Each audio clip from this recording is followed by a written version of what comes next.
여러분 뵙게 돼서 반갑습니다. 우리 대림평화교회는 소문이 아주 참 좋습니다. 열심히 신앙생활하고 지역사회에 봉사하고 또 힘에 지나도록 해외 선교를 하는 그런 교회여서 참 저희들이 감사하고 우리 또 감리교 안에 자랑스러운 그런 교회입니다. 또 우리 홍 목사님 늘 신실하시면서 열심히 목회하시는 그 모습이 우리 모두에게 감동이 됩니다. 올해는 뜻깊은 해입니다. 감리교회 선교가 시작된 지 140주년 되는 그런 해입니다. 140년 전이면 1884년이죠. 1884년에 그 당시 우리나라 조선의 상황은 상당히 어려운 그런 지경에 놓여 있었습니다. 국군이 쇠하고 서구 열강은 조선으로 쳐들어오고 당시에 고종은 큰 힘이 없었습니다. 그 아버지 흥선대원군에 의해서 섭정을 하다가 이제 고종이 20살이 지나면서 그러면서 왕이 되죠. 그 고종이 왕이 되고 보니까 너무 조선의 상황이 힘들고 어려운 거죠. 그래서 수신사, 통신사, 보빙사절단 이런 사람들을 해외로 보냅니다. 갑자기 이 국사 시간이 좀 생각나십니까? 네, 오늘 조금 어렵습니다. 네, 중국으로 통신사를 보내고 일본으로 수신사를 보내고 미국으로 보빙사절단을 보내서 다녀올 때마다 묻습니다. 그래, 중국에 가서 청나라죠. 뭘 보고 배워왔느냐. 일본 갔다 오니까 어떻더나 보낸 사람들한테 묻습니다. 마지막으로 미국에 다녀온 사람들한테 묻죠. 그래, 미국이란 나라가 어떻더냐. 지금 같으면 인터넷에서 뭐 핸드폰만 키우면 다 알 수 있는 그런 상황인데 140년 전이니까요. 갔다 온 사람들이 얘기를 합니다. 청나라도 다녀오고 일본도 다녀오고 미국도 다녀왔는데 청나라는 나라가 워낙 큰 나라고 일본은 개항을 해서 우리보다 문물이 훨씬 앞서 있고 미국의 국력은 이 나라들과 비교할 바가 아닙니다. 그렇게 보고를 하니까 고종이 또 묻습니다. 그래? 그럼 우리가 미국에게서 배워야 될 가장 중요한 게 우선적인 게 뭐라고 생각을 하느냐? 근대적인 학문을 배워야 되겠고 의료에 대한 것을 배워야 되겠고 그다음에 이게 나온 게 이제 통신, 최신 업무 관련 우리는 다 그때 편지 이렇게 막 써서 이렇게 도포자락 밑에 놓아서 이렇게 뭐 카톡 이런 거 없었잖아요. 그때는 그죠? 문자 없었잖아요, 그죠? 큰 데다 써가지고 한문 막 써가지고 그냥 둘둘둘 말아서 도포자락. 그러니까 미국은 이미 그때 우체국 시설이 있었단 말입니다. 전보도 보내고 편지도 보내고 이런 시설이 이걸 좀 배워야 되겠습니다. 그런 중에 이 보빙사절단이 미국에서 가우처라는 목사를 만나게 됩니다. 감리교 목사님이죠.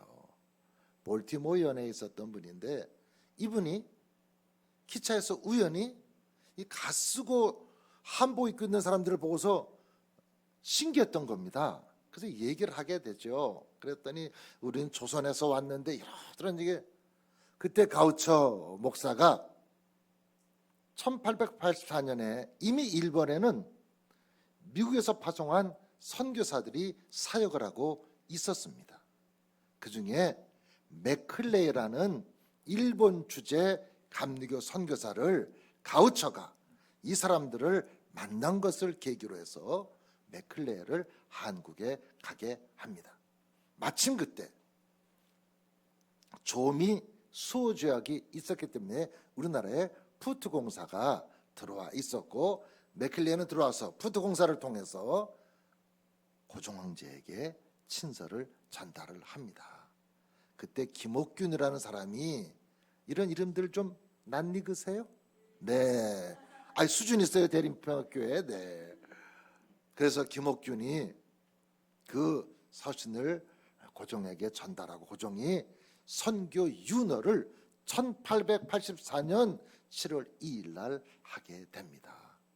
그래서 맥클레이가 고종 황제에게 선교 윤허를 받았기 때문에 그래서 그 다음에 1885년 4월 5일 부활절 아침에 우리 아벤젤러 선교사가 또 스크랜턴 또 장로교회 언더우드가 들어오게 되는 거죠.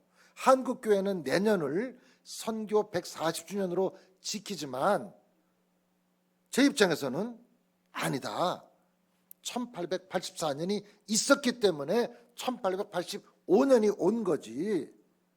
황제에게 공식적으로 선교 윤허를 받았기 때문에 그리고 공식 선교사로 들어와서 그렇게 선교적인 일을 해낸 사건 때문에 1885년에 선교사들이 들어오게 된 것이라고 저는 이야기를 하고 올해 그런 감사 예배도 드리고 사진 전시회도 하고 또 10월 달에는 신학 세미나도 고종은 왜 부국강병 프로젝트를 통해서 선교사들을 받아들였는가.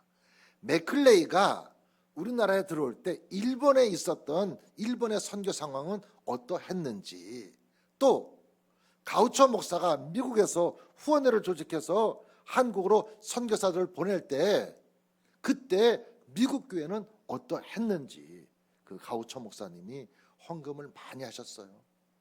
지금 여러분 정동에 배제학당 정동제일교회 다 그 미국에서 헌금해서 산 땅이지 지금 우리가 그 시내다 땅 살 수 있겠습니까?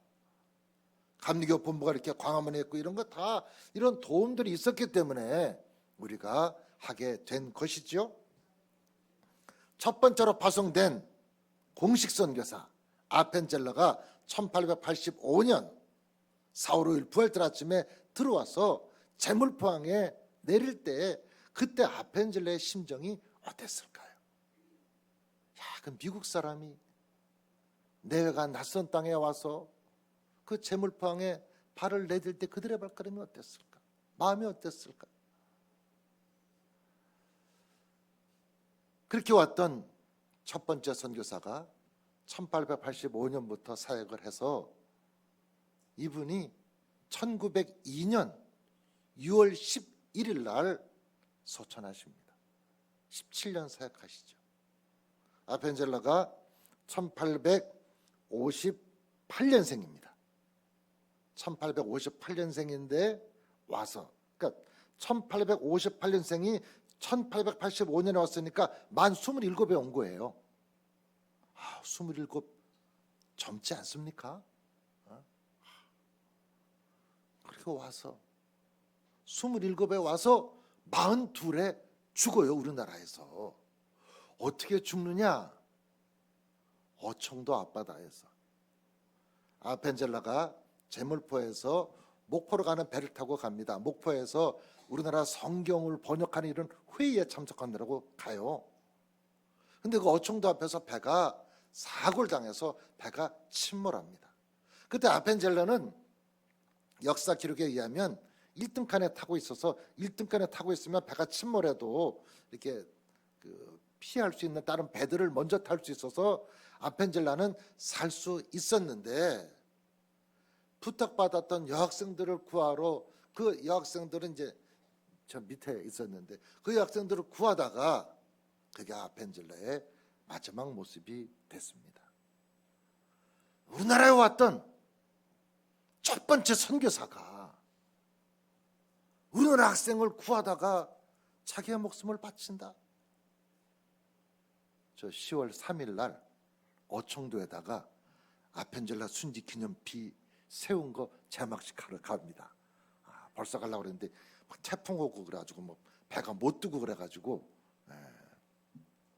원래는 좀 미리 하려고 했는데 아펜젤러 순직에 맞춰서 하려고 그랬는데 이게 시간이 걸리고 잘 좀 어려움이 있어서 그러니까 아펜젤러 묘가 여러분 양화진이라는 데 있잖아요. 그죠? 선교사 묘지.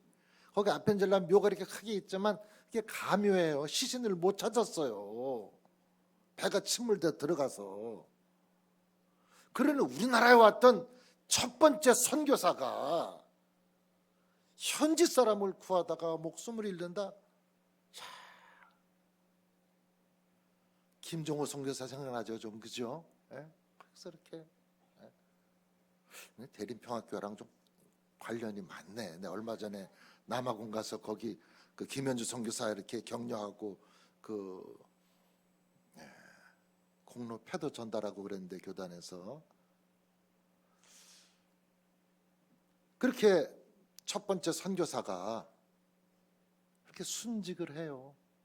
어떤 분은 순교라고도 그러는데 순직이 더 정확한 표현이라고 저는 생각을 합니다. 1902년에 순직을 하고, 근데 그 해에 1902년 12월에 우리 감리교회가 첫 번째로 선교사를 해외에 파송합니다. 어디로 보냈을까요? 미국 하와이로 보냅니다. 그때 사탕수수 농장에 많은 사람들이 근로자로 일하러 갑니다. 미국의 하와이 그 사탕수수 농장, 미국의 광부, 저 멕시코 이런데 우리나라 일하러 예전에 많이 갔잖아요. 참 그 어르신들의 그 헌신 우리 잊으면 안 됩니다. 정말 우리나라가 발전하는데 그분들의 그 수고가 있었던 거죠.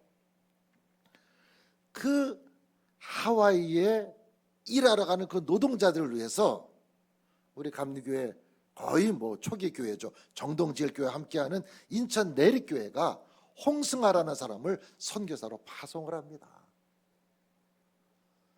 첫 번째 선교사가 우리나라에 들어와서 17년 만에 순직하는데 그해 우리도 해외 선교사를 파송하죠. 그분이 우리 감리교회 1호 선교사예요. 홍승하. 내가 그분 좀 이 기념비 같은 것도 하나 좀 세우려고 좀 준비를 하고 있는데, 그때로부터 지금 우리는 해외 선교사를 연인원 2,400명을 파송했습니다. 1902년 12월 1호 홍승하 선교사로부터 제가 얼마 전에 해외 선교 백서 책을 만들면서 선교사님들의 파송 번호를 이 군인들 군번처럼 다 이렇게 했어요. 내가 오늘 오려고 조사를 가져왔지. 우리 성병재 선교사님은 2011년 10월 6일 날 파송됐고, 김경래 선교사님 파송됐는데 성병재 선교사님이 1409번, 1410번. 아까 1번이 홍승하라고 그랬잖아요. 우리 임창묵 송미란 선교사님은 더 빨리 파송됐죠. 2007년 10월에 파송됐는데 임창묵 선교사님 1057번. 이야, 한 350명 정도 사이에 있네. 임창묵 1057번, 성미란 선교사님 1058번. 그리고 지금 2,400명 정도가 연인원 파송됐고, 현재 사역을 하시는 분들은 80개국에 1293명의 선교사님들이 사역을 하고 있습니다. 우리 성병재 김경일 선교사님이 말라위에서 참 힘들게 사역하시다가 이번에 이렇게 또 새로운 곳으로 옮기게 됐고, 또 두 분만이 아니라 어쩌면 예인이, 예지, 나엘이, 얘들이 더 수고라고 저는 생각을 합니다. 애들 학교만 전학해도 낯설고 참 불편한데, 저도 영등포 구청 쪽에 한 7년 살았잖아요. 그 목회하다가 이제 총회본부가 지금 2년 돼가는데, 어떨 때는 여기 이제 2년 돼간데 UFL 이사 왔잖아요. 여기 거리공원 앞에 거기 살고 있는데, 우리 집사람은 파마를 아직도 영등포로 가네. 그 참 거가 이렇게 저는 이쪽에 이발소를 잡았습니다.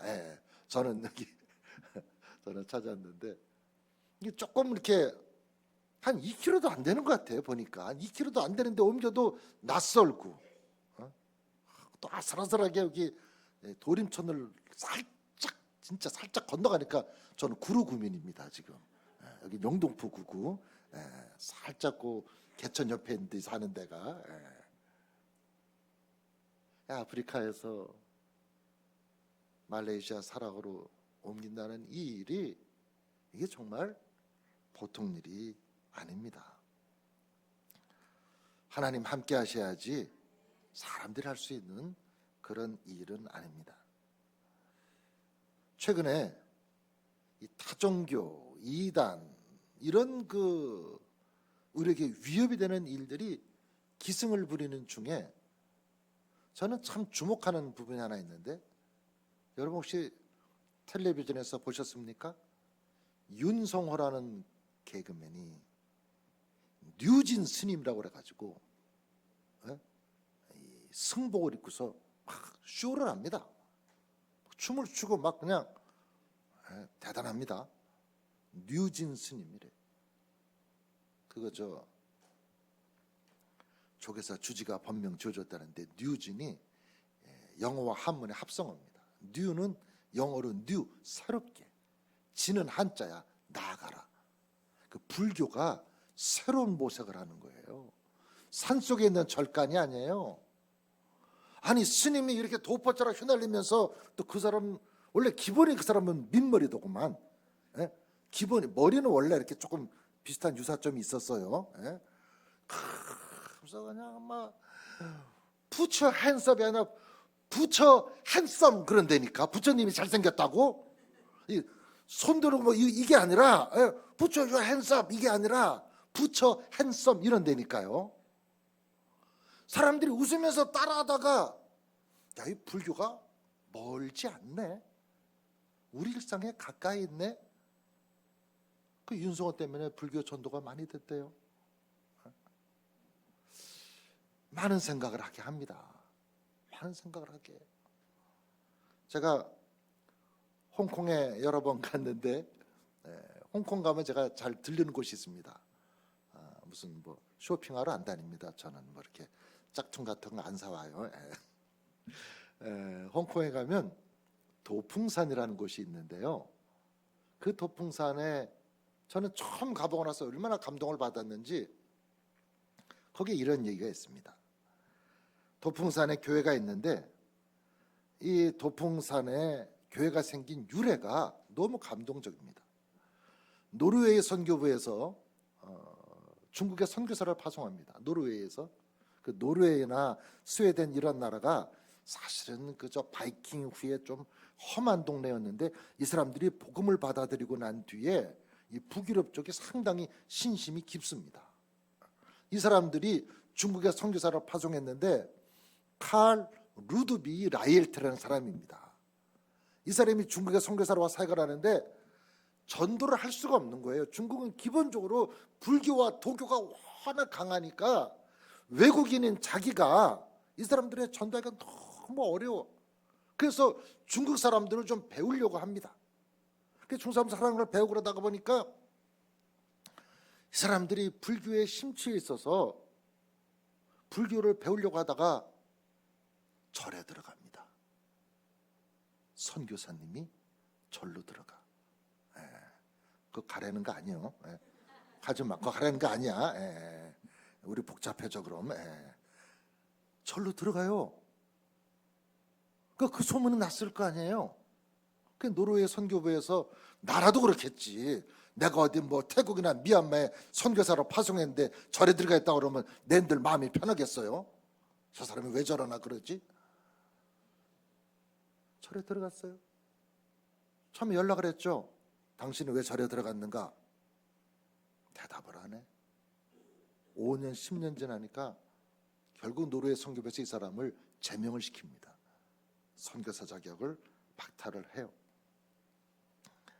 그랬는데 이 사람이 결국 32년을 중국에서 사역을 하는데, 20년이 지나면서 절에 들어간 지 20년이 지나면서 선교사가 절간에 들어갔는데 스님들이 세례를 받습니다.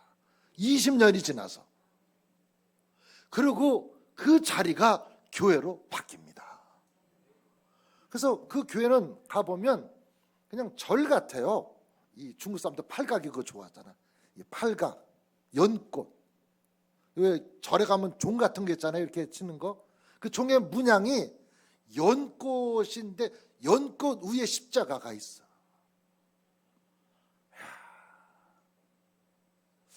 이 선교를 한다는 게 저는 이런 일이라고 생각을 합니다.